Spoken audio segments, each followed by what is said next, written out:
It's a theory of change. I'm Matthew Sheffield. Thanks for joining me for another episode. Before we get into today's program, I just wanted to remind everybody that Theory of Change is part of the Flux Media Network. So go to flux.community for more podcasts and articles about politics, religion, media, and society. And you can also go to theoryofchange.show to get the archives of this program. You can get all of the video, audio, and transcripts of the episodes. And my thanks especially to the paid subscribing members. You are making the show possible. And if you can't afford to subscribe right now, I would appreciate it if you could just tell your friends or family or your social media following about particular episodes that you like. That is really helpful. We got to spread word about the program, and I need your help to do it. So thank you very much for that. All right. So, with that little plug out of the way, let's get into today's program. The term disinformation is most commonly associated with the internet and social media posters spreading conspiracy theories. But when you really think about it, disinformation is actually just lying at an industrial scale.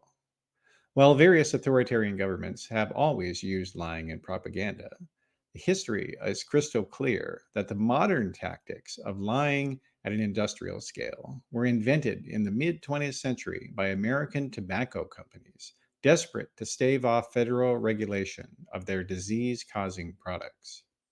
This is a history that's worth exploring because all of the disinformation techniques that Big Tobacco invented were subsequently adopted by fossil fuel companies to fight public accountability. This is a history worth exploring because all of the disinformation techniques established by Big Tobacco have been subsequently adopted by fossil fuel companies to stave off regulation of their industry, and then further adopted by the Republican Party at large, and finally by Donald Trump himself into an entire political identity politics. And joining me today to talk about the history of disinformation at industrial scale and the tobacco industry is Matthew Rozsa. He is a climate change journalist at salon.com. Thanks for being here today, Matthew. Thank you for having me, Matthew. All right. Well, so let's I think the history that we're going to be talking about here today, I think, is a bit unfamiliar to a lot of people because advertising is kind of boring to everybody. I think to the extent people know about advertising in the 20th century, they think of and Andy Warhol, and that's about it. But there's a lot more there, and Mad Men only scratched the surface, I'm afraid. I would say if you're talking about big tobacco, you have to start in the early 1960s when President John Kennedy was elected on what he described as a new frontier platform. And he appointed Mhm. people to positions of power that were idealistic and believed in an activist version of government. One of those people was the Surgeon General, Luther Terry, and he became concerned about tobacco products in 1964. And in 1965, because of his efforts and because of other investigations that validated his concerns, the Federal Cigarette Labeling and Advertising Act of 1965 was passed, and it mandated that warning labels had to be attached to cigarette boxes. That should have been the end of it in terms of any pushback to the scientific consensus that cigarettes are linked to lung cancer and other deadly diseases. But tobacco companies wanted to maximize their profits. So in the 1970s, they launched a campaign called Operation Berkshire. Operation Berkshire manufactured doubt. And that is a term that anyone who wants to study disinformation should familiarize themselves with. Manufactured doubt. They made it seem as if there were legitimate scientific disagreements about the risks posed by tobacco products, even though that was objectively not the case. They created organizations like the International Committee on Smoking Issues, which later changed its name to the International Tobacco Information Center. They were very, very effective until 1994, when a Democratic congressman from California named Henry Waxman began an investigation of his own. He exposed big tobacco, and there was a famous hearing on April 16th of that year in which the executives lied under oath when asked if they knew that nicotine was addictive. This is Mm. extremely important because all of these executives were in various ways later forced out of their industry. They suffered legal consequences. And in 1998, 46 states and the four major tobacco companies signed the Master Settlement Agreement, which stipulated that tobacco companies had to pay states $206 billion over 25 years, as well as take steps to reduce youth smoking. That, in terms of the story of big tobacco, is still not the end of it, but that is where this becomes relevant when discussing other political issues, because other interest groups that want to do things which harm the public follow big tobacco's playbook. They use the same tactics. They manufacture doubt rather Yeah. than rather than, even though they seem like they're presenting legitimate arguments, these are synthetic positions that exist for the sole purpose of advancing the economic interests of the fossil fuel industry and those who Mm. otherwise are financially connected to Yeah. it. Well, and so the term manufacturing doubt, let's talk about that a little bit more. What does that mean, and how does it work? Or how did it work for big tobacco in terms of what they were doing? With big tobacco, they paid people, they paid scientists, they paid doctors, they paid activists to claim that the consensus about the dangers posed by nicotine products were either overstated or somehow questionable. And the reality is, these arguments did not come about through independent scientific research. These arguments, all of them, were promulgated by organizations that had an agenda. That agenda was to make money for, in this case, tobacco companies. And the public, which is not necessarily scientifically literate, doesn't know that when they read studies, they have to look for things like conflicts of interest, that they have to not just accept that the byline is who that person says they are. They have to do a little digging. They don't necessarily understand even what a lot of this jargon filled language really means. That makes it easy for bad faith actors to pollute the public dialogue.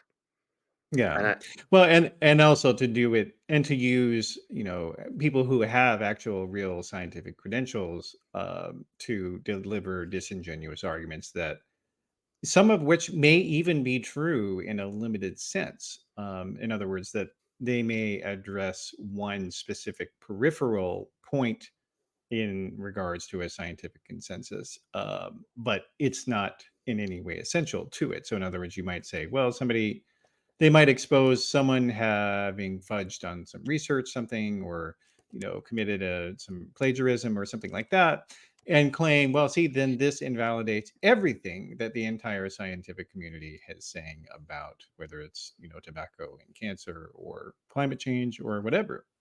And the idea is basically to make it so that you can believe what you want and to destroy the idea of objective truth. Like that's what's so ironic about this right wing I guess in their case they weren't deliberately, it wasn't right wing originally in their case, but it ended up being that way. But originally what they're trying to do is sort of create an anti-epistemology, if you will, a framework in which knowledge is impossible. I agree. I would also add, to go back to something you said earlier, they will say something that has an element of truth in it, but present it in a way that intentionally confuses the issue. To use one Mhm. example, when you're discussing climate change, the most important thing to know is that the primary cause of greenhouse gas emissions is humanity's use of fossil fuels for purposes like electricity generation and transportation. That is the primary cause of the problem. That doesn't mean that there aren't other factors that contribute to climate change. One factor that deniers like to bring up is volcanic eruptions. I wrote an article for Mhm. Salon where I talked to experts about volcanic eruptions. They do, in fact, play a role in climate change. But to quote One of my articles, this one is called How Much Are Volcanoes to Blame for Climate Change? And I wrote it last year. Flavio Lenner, an assistant professor of Earth and Atmospheric Sciences at Cornell University, told me volcanoes only emit small amounts of CO2 relative to how much humans emit today. Another possible factor of natural climate change are changes in solar radiation, but its fluctuations are too small to explain current climate change. Plus, it has been trending down since 1950, not up. He then proceeds to list other naturally occurring climate change variables. And indeed, deniers will say, what about solar radiation? What about all of these things that arguably could play a role and in many cases do?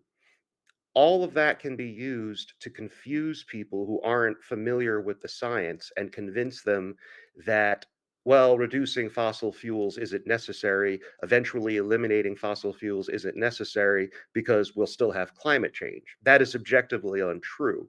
If humanity follows the path established in the Paris Climate Accords, we will eventually see a improvement in this area. And that's the point that I was making. Yeah. Yeah. And, but to that, speaking of, sort of remedies that are proposed to, mitigate crises discovered by science, part of the, you mentioned the plan that they had set up called Operation Berkshire. One of the things that they did later, um, well, I guess let's go back to that. And actually, maybe secondhand smoking is how we can do it. Um, because I mean, essentially, there were kind of three phases, if you will, in terms of regulation of big tobacco. The first one was with children, and then the second one was with just establishing the link of cancer and publicly disclosing that. And then the third one was secondhand smoke. And that was kind of the last domino that fell. So I'm just the reason why I want to focus on this a bit more and unpack it is that I want to get into the relationship between the commercialized anti-epistemology that we're talking about here, and then how that was then exported into other issues. That's basically the intent of the episode here. I see. I think I see. I mean, my answer to that question would be that the epistemologically, as you put it earlier, it's nihilistic. It's the idea that we can't have definitive answers to these questions, and therefore you may as well just accept the status quo. That, in the Hmm. case of big tobacco, caused people to doubt for because if in the case of big tobacco, the psychological component of it is if people doubt whether we really know for sure that cigarettes can cause lung cancer, well, Hmm. then I guess I might as well continue smoking. And Yeah. that same type of logic is applied in other areas. Big tobacco is not the area that I've studied in depth. My area in depth has been climate change. I know that the Hmm. strategies that were applied back in the 1970s after the original implementation of these tobacco regulations have been used by other private companies. This includes fossil Hmm. fuel companies that do not want climate change regulations to be implemented, or in some cases, even passed. Yeah. Well, and there is a direct link here because these techniques were, they were pioneered by commercial non-political actors, but the people who came up with them and the companies, the marketing agencies and ad agencies that created them, they were also had clients in the right wing, activist sphere, and then as the Republican Party, especially under Reagan, became overtly obsessed with dismantling regulations and things like that, this became a natural fit for them, and they did in fact get together, and there were a number of organizations that were being funded by big tobacco, such as the Heritage Foundation and a number of other right-wing groups that helped launder some of these messages, especially as we got into the 90s and '80s, and when the focus became on curbing secondhand smoking and things like that. And so I guess and then of course, as you mentioned, that they took those same ideas into the climate change discussion as well. And so it's an interesting hack, though, in a sense, though, because everyone wants to think that they are open-minded, that they do their own research. Like, that's it. That is basically the paradigm that they were trying to tell you, that big tobacco was using, was that do your own research. You can believe what you want. You have the credibility and expertise to dispute, a biologist who has been published in 10 different medical journals. You know more than they do, because you Or have common sense. Or, and I find, because I interact with more climate change deniers than I can shake a tree at. And Mhm. the reality is, they often will say, well, you have this scientist. What about this scientist? They don't. And then Mhm. when you claim, well, my scientist is objectively correct and your scientist is objectively incorrect, they make you seem like the unreasonable one. How can you claim that the matter is settled? Why are you afraid of new ideas? Why am I not allowed to just ask questions? This is the type Yeah. of reasoning. And on a superficial level, that reasoning makes sense. On a superficial level, yes, we should be open to hearing new ideas, to being challenged, to questioning even our most sacred precepts. But there is a burden on the people asking those questions. And that burden is to have evidence based arguments. When you have scientists asking questions not based on evidence, but because they're paid by special interest groups to manufacture doubt, those arguments are not legitimate and should not be taken seriously. And when they are taken seriously, it makes it harder for the public to have intelligent conversations about these literal life and death issues. Yeah. No, absolutely. And I think it's something that, that point that you just made, it's something that I think people who have who are politically progressive and well informed about issues understand that innately, and have a generalized and daily appreciation of that fact. But I think it's a point that a lot of people who are not really political or don't pay attention to the news, whatever their political orientation is, it's seems difficult to grasp, and it's something that it's related to the idea of this paradigm that they're seizing on and manipulating. It also exists in the news media as well. This the infamous both sides epistemology of journalism, where no matter what the Republicans do or what they say, you have to just portray them as a routine, regular political party. And well, we got to cover what they're saying and put it on there, and not really fact check it or say anything contrary to it, because that's not our job. When It's in fact it is their job, and they are attacking you as a journalist every single day, I would regardless art of whether you hold your fire. Sorry, I no, go I ahead. shouldn't. I was interrupting, but I'm very enthusiastic because the point that I make about this in terms of climate change specifically is they further manipulate people by pointing to the scientific method and arguing that those of us who acknowledge the evidence are somehow being unscientific by insisting that those who deny climate change and deny humanity's role in climate change provide evidence of their own.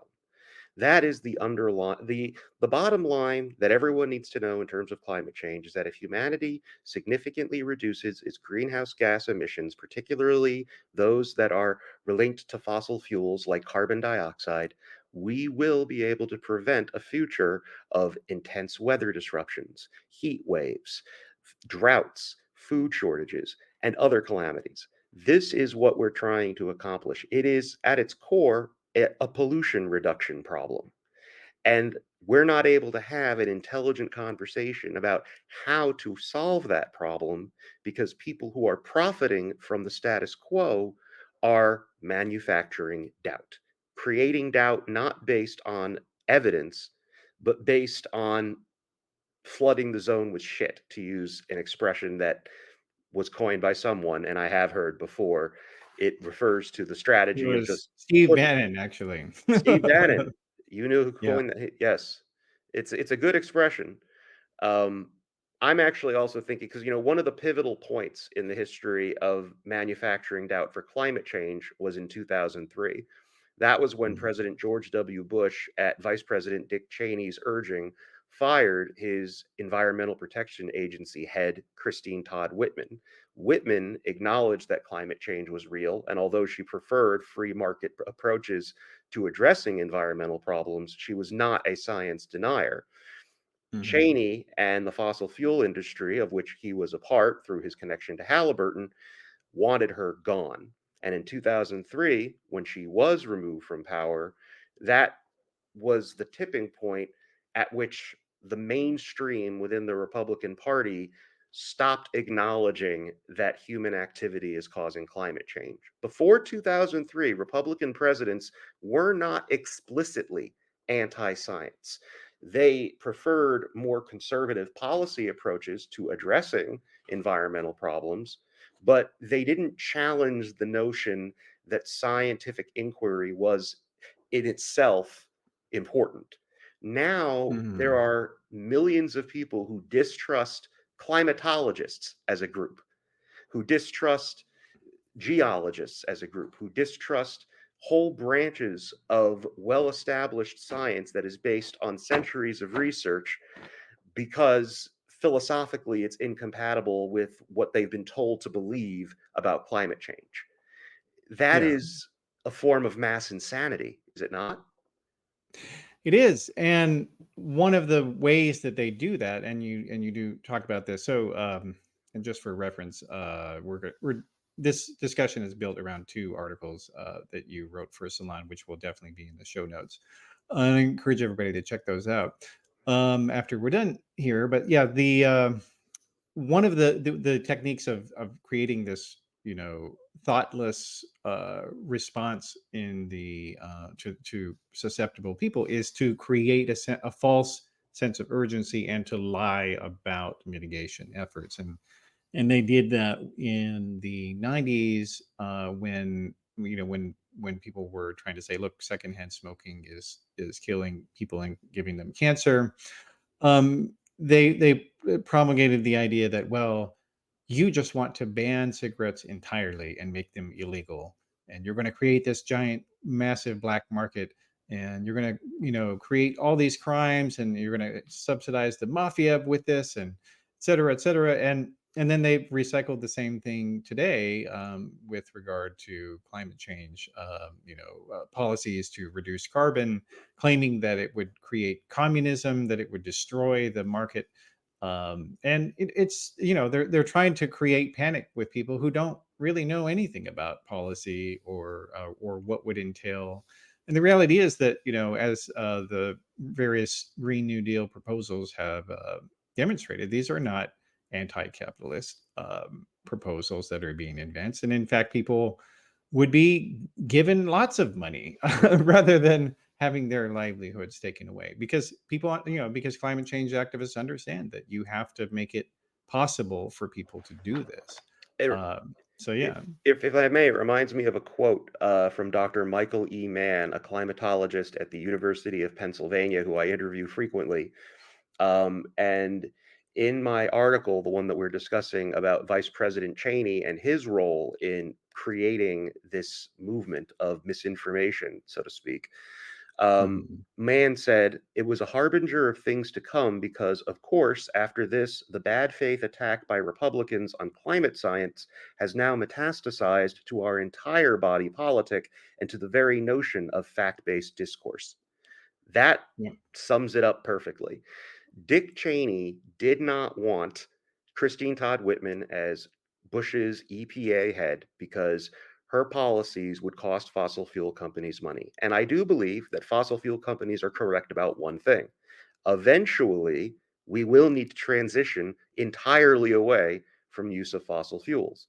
If they do indeed acknowledge that the scientists are right, then they also have to acknowledge that their industry will need to be phased out.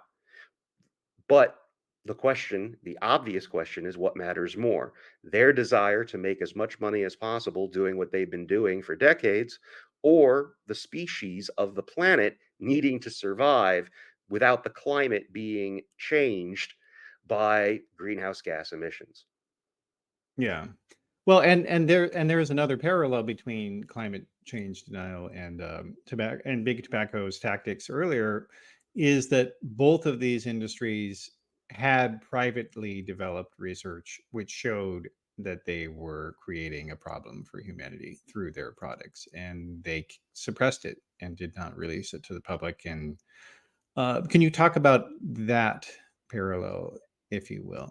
Absolutely. In 1994, as I mentioned before, there was a famous congressional hearing where seven members, the seven dwarfs, so to speak, of big tobacco were brought to Washington to discuss whether their products were addictive.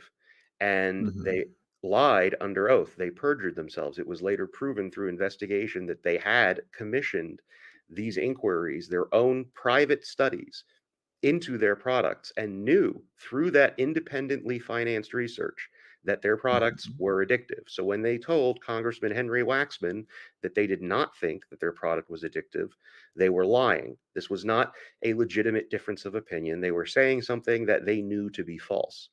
And today, with climate change denial, it's the same thing. When I wrote that article about big tobacco, I was inspired because fossil fuel executives were appearing in Washington. They were much better prepped than the tobacco executives were in 1994. The purpose, though, was the same. Did they accept the scientific facts? The fact that oceanographers and biologists and scientists from v- dozens of disciplines have, through their research, proved that the planet is getting warmer and that the primary cause is greenhouse gas emissions due to fossil fuels. And it's very, very difficult, obviously, because that hearing was not watched by most people. Most people weren't paying Hmm. attention, having done all of the research, and so that they could call out the lies that were being spoken.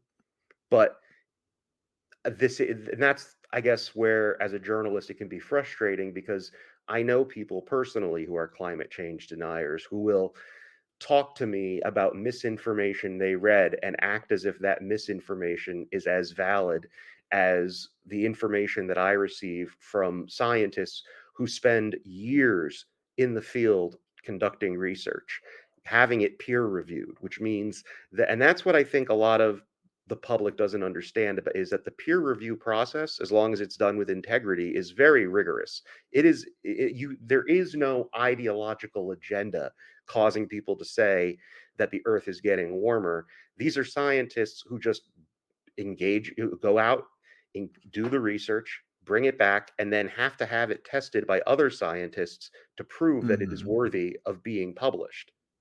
Well, and they also explicitly are testing alternative methods or alternative explanations for why phenomenon are happening. So it is the case, that not every single, whether it's, insect population or erosion in an area or whatever, like it's not always necessarily going to be because of climate change, whatever these things may be. But they are testing all of these alternative explanations when they're looking at something to say, well, why are there more of this particular species of grasshopper right now in this area? What's happening? Where did this come from?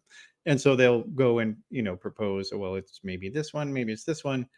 And, but the research in many of these cases keeps coming to, well, the climate is changing for these, organisms or for whatever the natural, phenomenon was.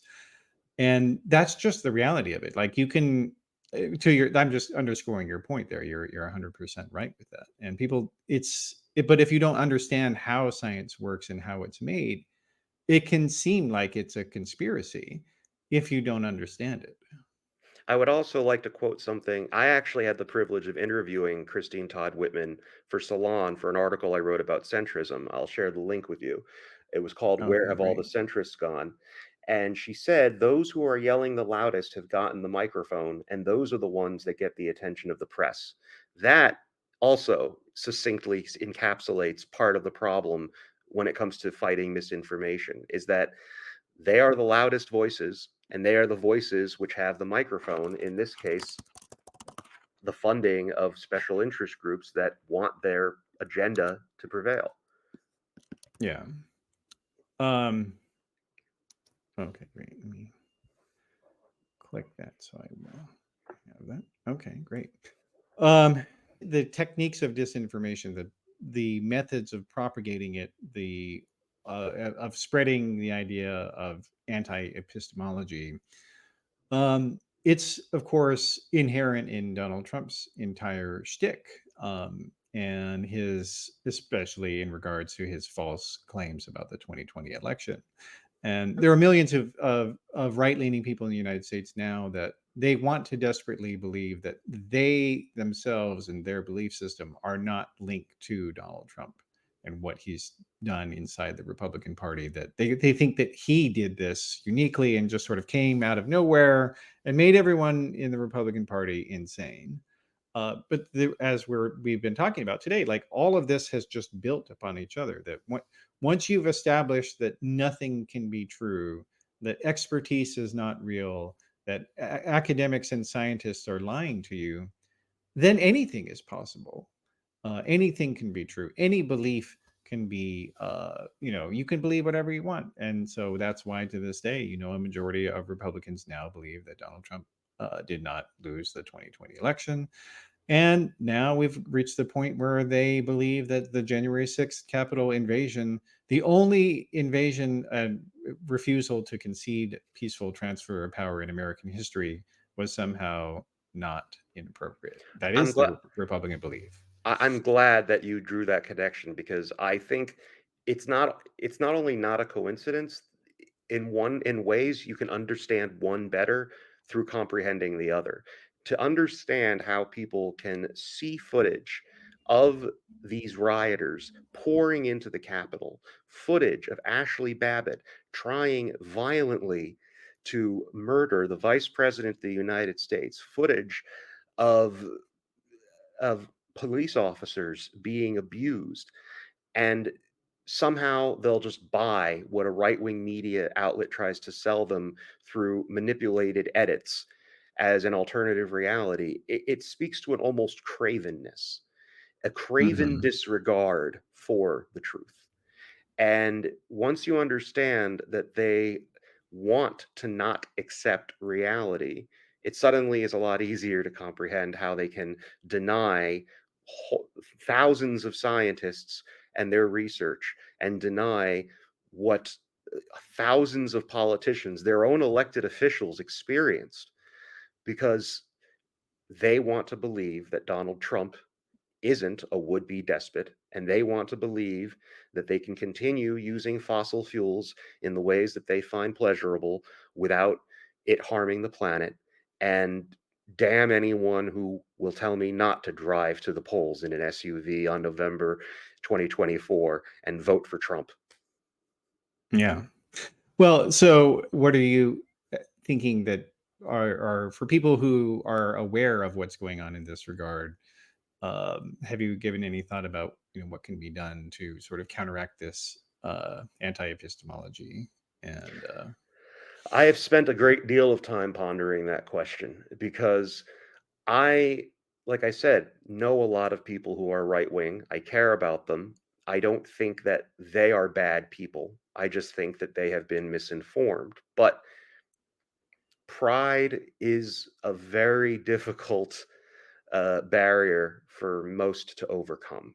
And at this point, I'd say that the goal of most journalists in the climate change field is to just present the scientific reports as they come in as accurately as possible, in a way that is accessible, so that people who understand the problem are up to date with their information, and people who are on the fence or just uninformed can receive accurate information. For the people who already swallowed the misinformation and only crave more, There is no hope. So we just have to create a political coalition large enough that their bad ideas don't lead to bad policies. Yeah, I think that's probably right, especially because a lot of, the population, just from a age standpoint, I mean, the only age group that Donald Trump won in 2020 was people who were 55 and older, if I remember right, and or 65 plus. And so, when you get to that age, it's really hard to change your ways. Most people have gotten to that point, and feel like they have figured everything out, that they know everything about the world. I mean, it is an irony, an unfortunate irony of society, that people correctly mock teenagers for thinking they know everything, but they also do not recognize that the elderly don't know everything either, I would also and are add, though, just as prone to being as arrogant and in that regard. I would also add that there are many young people who are aspiring to leadership on the right. People like Vivek Ramaswamy, who is a climate change denier. He is from our generation. He was born in the 1980s, like you and me. But his ideas sound like something that a crotchety old grandpa who watches Fox News 12 hours a day would spout. He Yeah. is he is he is an octogenarian climate change denier in the package of a slick young millennial. Yeah. Yeah, and so, and there is some there is hope to be derived from the fact, though, that Generation Z, in having been faced with the horrible circumstances that the Trump voting elders have created for them, that they are now voting in self-defense in percentages much higher than any other generation before them. So yeah. My concern, though, is when will it be too late? Because and Yeah. I often joke that I feel like I live in a sci-fi movie, but it's an apocalyptic disaster film, which is never the genre you would want to live in. And one of the themes of those films is that there is a countdown. And in this case, although we don't know exactly where we are in that countdown, there is a countdown. Once temperatures go beyond 1.5 degrees Celsius above industrial levels, it is going to be much harder to prevent a lot of the climate change related damage that will then occur, or at least mitigate its effects. There is a threshold that we are close to hitting. And Hmm. I'm not sure Generation Z is going to have enough time to turn things around and fix the mistakes that their Trump voting elders made. I feel horrible for them. Hmm. All of their anger toward us, very justified. Yeah. Well, no, that's true, and I guess, and we were talking before we were recording that, I think the other, that reality with both climate change, but also other issues like gun safety and things like that, or police reform. These are all issues that are directly impacting younger people much more than people who are older than them, and the right wing basically, uh in a lot of ways, humans, we have kind of been stuck in sort of the controversies, the philosophical controversies of the early 20th century, and never gotten past them, whether it is, people refusing to believe that human beings evolved. I mean, that to this day remains in the United States, unfortunately, a controversial assertion in the views of many people. And like, we're even now, like in states like Oklahoma and others, they mandate that textbooks have things in them that say something like, well, evolution is just a theory. It is, it needs more research to determine where did life originate, and I'm trying to remember what the exact verbiage is, but I'll find it later. But yeah, like it just they there's this sort of continuing cycle where the right is sort of advancing Nietzschean nihilism, and the American left and population at large never discovered existentialism, which is the antidote to it. I think that is an excellent point. In our pre-recorded conversation, I also discussed the politics of aesthetics that is used by fascists, where they convince the working class to engage in artistic displays and performances and modes of self-expression that are indeed satisfying, but that don't in any way substantively address the underlying social and economic problems that have caused their suffering in the first place. That is the essence of fascist politics, is to use this and then weaponize it to help right-wing dictators rise to power. That's the formula that they use.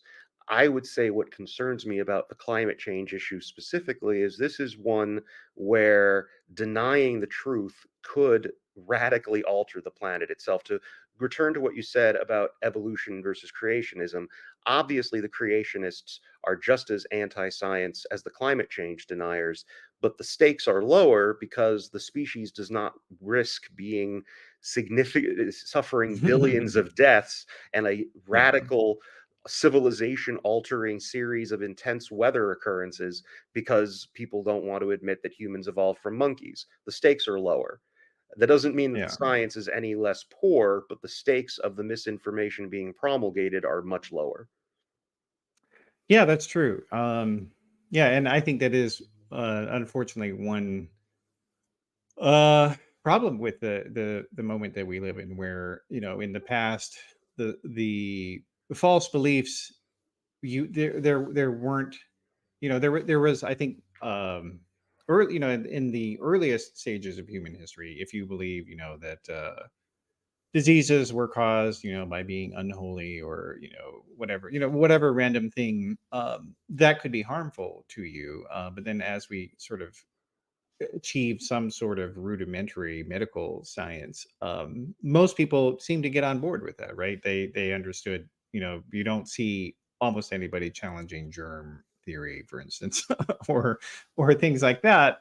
And so the stakes for false scientific beliefs went down drastically, because, Bigfoot or Loch Ness monster, or, aliens, or Area 51, that didn't affect you in any way, whether you believe that was true.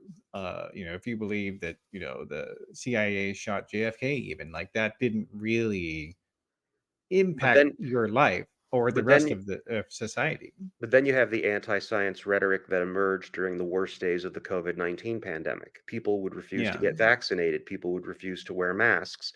I always focused on the anti-masker ideology because the anti-vaccine ideology, again, anti-scientific, but I under vaccines are complicated enough that I can comprehend how someone might struggle to understand how vaccine platforms Especially actually work. mRNA as well. Yeah. Yes. But by contrast, wearing a mask, it's obvious. That's why when you sneeze, you cover your hand, your nose, and mouth because you don't want your snot spraying germs everywhere. It Hmm. shouldn't require a PhD in biology or infectious diseases to understand why you should wear a mask to prevent the spread of respiratory illnesses. Yet a lot of people began arguing that I don't need to wear a mask. A mask, the scientific literature says masks don't even really help. And you shouldn't require scientific literature to tell you that masks help. What does it say about people's ability to comprehend reality? And the answer is most of these anti maskers are right wingers. They're part of what one friend of mine refers to as the right wing griftosphere.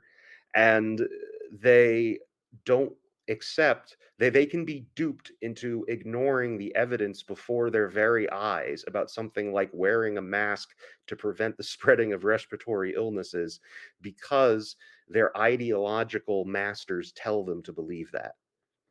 And Yeah. that extends to climate change, to the 2020 presidential election, to Yeah. cigarettes and lung cancer, any number of subjects.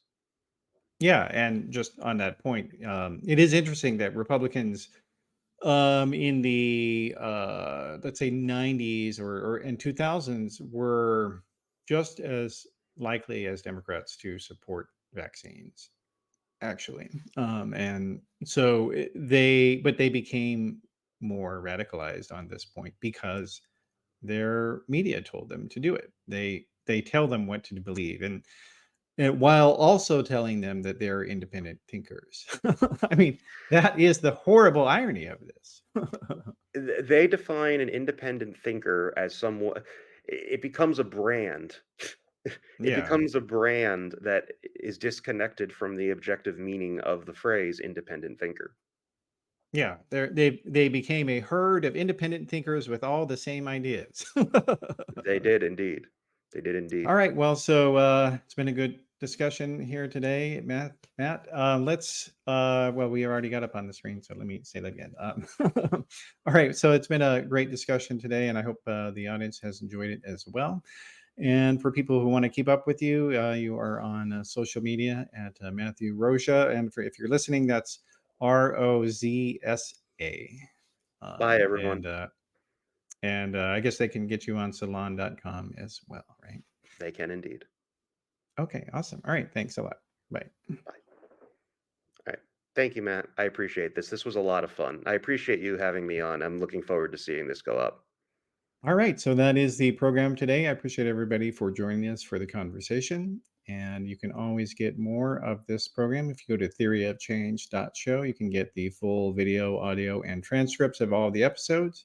And I also do encourage everybody to visit flux.community. Theory of Change is part of the Flux Media Network. So go to flux.community for more podcasts and articles about politics, religion, media, and society, and how they all interact and affect each other. So I thank you very much, and I will see you next time.